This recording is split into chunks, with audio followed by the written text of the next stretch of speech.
Heartbeat নামটা শুনেই আপনার বুকটা কি কেঁপে যাচ্ছে নাকি?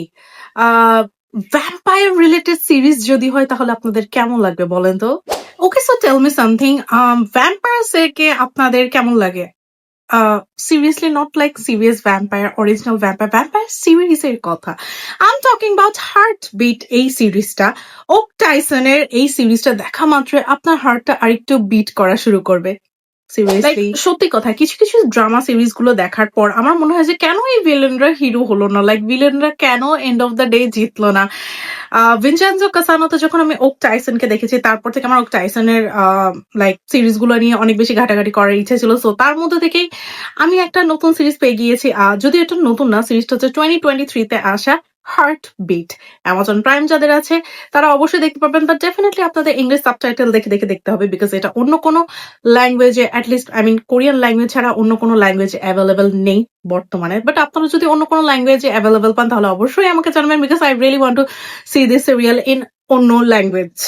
এই সিরিজটার মূল স্টোরিটাই হচ্ছে যে একটা ভ্যাম্পায়ার থাকে যে কিনা কোনো একটা পুরনো হিস্ট্রির কারণে হিউম্যান হতে চায়। সো হিউম্যান হওয়ার জন্য তার যেটা করতে হবে, মোর দেন 100 ইয়ার্স তাকে একটা কফিনের ভিতর বন্দি থাকতে হবে এবং 1 মিনিটের জন্য এই কফিন থেকে বের হওয়া যাবে না, কফিনে যতই প্রবলেম আসুক না কেন। এবং সেভাবেই কিন্তু ভ্যাম্পায়ারটা, আই মিন ওক টাইসন কিন্তু রেডি করে রেখেছিল নিজের ফিউচারটা কিভাবে প্ল্যানিং করবে।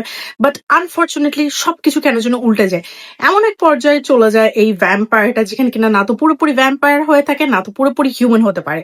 সো আরো অনেক কিছু ইন্টারেস্টিং ফ্যাক্টর আছে। অবশ্যই আপনারা যদি এই ইন্টারেস্টিং ফ্যাক্টস গুলো জানতে চান এবং সিরিজটা সম্পর্কে আরো কিছু জানতে চান, পুরো সিরিজটা আপনাদের দেখতে হবে। And series is nice. IMDb ratings এর ক্ষেত্রে এই সিরিজটাকে দেওয়া হয়েছিল 7.10, মাই ড্রামা লিস্ট এটাকে দিয়েছিল 7.5। এরকম আরো অনেক ভিউয়ার্স গুলাই যারা রেগুলারলি সিরিজ দেখেন তাদের জন্য এই সিরিজটা অনেক বেশি ইন্টারেস্টিং, একটু ডিফারেন্ট টাইপের স্টোরি। আর আই থিঙ্ক আপনাদের ফেসবুকে অহরহই এই হার্টবিট সিরিজটার বিভিন্ন রিলস ঘুরছে যেখানে কিনা দেখা যাচ্ছে একটা ভ্যাম্পায়ার কতটা লোভী হতে পারে, কিসের জন্য? Not for the blood but for the ramen.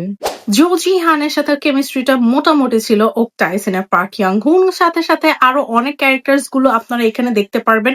So interesting যেহেতু সিরিজটা এবং একটু অন্য ধাঁচের, এবং সবচেয়ে বড় কথা হচ্ছে স্টোরিটা একটু অন্য দিকে টার্ন করেছে শেষের দিকে। সো আই থিঙ্ক আর বেশি দেরি না করে 14 এপিসোডের এই সিরিজটা আপনাদের দেখে ফেলা উচিত, বিকজ যেহেতু হলিডে ভাইব অন হয়ে গিয়েছে, যেহেতু আর কোরবানির সময়, সো আপনাদের এবার অনেক লম্বা ছুটি পাবেন, এর মধ্যে চাইলে এই সিরিজগুলো দেখে আসতে পারেন, বিকজ হার্টবিট আপনাদের হার্টটা খানিকটা বিট করবে।